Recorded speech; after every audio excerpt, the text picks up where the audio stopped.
जों फैबाय थानाय जि बिसायख'थि जागोन 7 मे तारिखआवहाय बेखौ लानानै नैबे रायमना नैबे जायगायावहाय रायजोफोरखौ लानानै जों मिटिं खुंदोङो आरो बेहाय रायजो राजाजों रायलायनानै जिबायदि मोनबाय जोंनि BPF राजनिति हान्जानि बिजाथि बिथां खाम्फा बरगयारिया देरहानाया जाखाबाय देरहाखागोन मात्र जों दायो जुजिदों एसे बुरजा भोटाव देरहासार जानो थाखायल' बेखौ जोंबो गोबां जायगायाव थांनानै खोनादों इभेन नैबे रायमना बाहायबो जोंनि सेल्फ हेल्प ग्रुपफोरखौ लिंहरनानै बिथांमोना मोनसे सपट जाहोदों जाहैबाय गुबुन गुबुन जायगायावबो जाहोदों खिन्थु नैबेहाय जों खोनादों जे सपट जानाय सिगाङाव जय श्री राम होननानै बिथांमोना सपट जाहोदों दा बेखाय जोंनि रायजो राजाफ्रा गोबाङा दुखु मोनदों सरकारि आसनि लानायाव मानो जों जय श्री राम होननो गोनां जादों बेखौ रायजो राजाफ्रा दुखु मोनदों आरो बेखायनो रायजो राजाफोरा जिहेतु गोसोआव दुखु मोनबाय जोंखौ माबा मोनसे फर्स खालामदों होननानै मिथिखाबाय जोंखौ थगायनो नागिरदों होननानै बेखायनो बिथांमोना इतिमध्ये हिदान्त लाबाय जों बेबायदि दों जोङो बिथांमोनखौ समर्थन खालामनो हाया जों बिथांमोननो भोट होआ जोंहा थांखिया जाबाय जाथिनिसो BTC बासायनायनिसो BTCखौ जेरैखि जाया जों बासायनांगोन आरो बेखायनो बिथांमोना हिदान्त लादों जों BPF राजनिति हान्जानोसो भोट होगोन जुदिब्लाबो सपट लाहोदोंबाबो बहाबा सपट लादों खिन्थु गोसो सिंनिफ्राय बिथांमोना बे सपटखौ लायाखै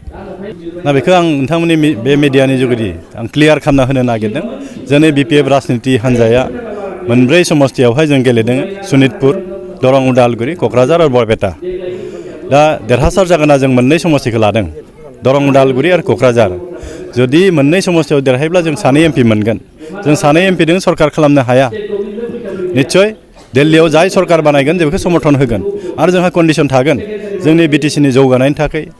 BTCआव शान्ति सम्प्रिति लाखिनायनि थाखाय BTCआव गोबां जा समस्याफोर दङ बे समस्याखौ समाधान खालामनायनि थाखाय जों निश्चय समर्थन खालामनो हागौ बे नङा जे BJPआ जि थिनगोन बेखौ जों मावगोन बे मालाबाबो जानो हाया जोंहा गावनि BTCनि ओनसोलनि उन्नयननि थाखाय BTC जौगानायनि थाखायसो जोंनि MPआ समर्थन खालामगोन जों बयबो मिथिगौ BTCआव शान्ति सम्प्रिति आरो जौगानाय लाबोनाया जोंहा बिथां हाग्रामा महिलारि बिथाङा लाबोदों आरो गोबां BTCनि रायजो राजाफ्रा दासिमबो हाग्रामानि सायाव फोथायनाया दङ थांनाय बे बोसोरब्रैयाव प्रमद बर' बिथांनि दैदेननायाव BTCआव जाबायदि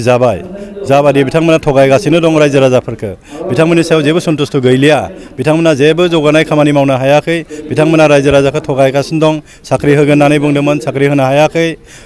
सेल्फ हेल्प ग्रुपनो थाखा होगोन होनना बुंदोंमोन 75,000 करि बेखौबो होनो हायाखै गोबां बेबायदिनो बिथांमोना खोथा होदोंमोन मोनसे मावनो हायाखै बेखायनो रायजो राजाफ्रा बिथांमोननि सायाव फोथायनाय गैला बिसास गैलिया